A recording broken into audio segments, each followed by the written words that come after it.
যতই গরম পড়ুক। বিকালবেলা চায়ের সাথে এরকম চটপটা মুখরোচক কিছু খেতে কিন্তু সবারই মন চায়।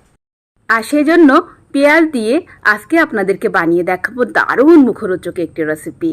তো এখানে হাফ কাপ পরিমাণ পেঁয়াজ নিয়েছি, লবণ নিয়েছি, স্বাদ মতো কাঁচা লঙ্কা, একটু হলুদের গুঁড়ো, একটু লঙ্কার গুঁড়ো, সব কিছু ভালো করে এভাবে মিশিয়ে নিলাম।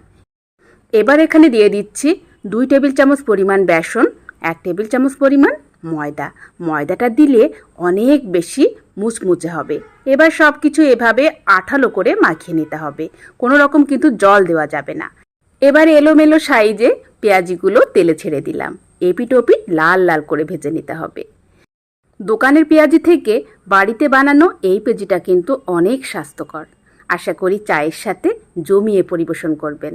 ভালো লাগলে অবশ্যই একটি লাইক করবেন, শেয়ার করবেন, আর হ্যাঁ, কমেন্টস করতে ভুলবেন না। ধন্যবাদ।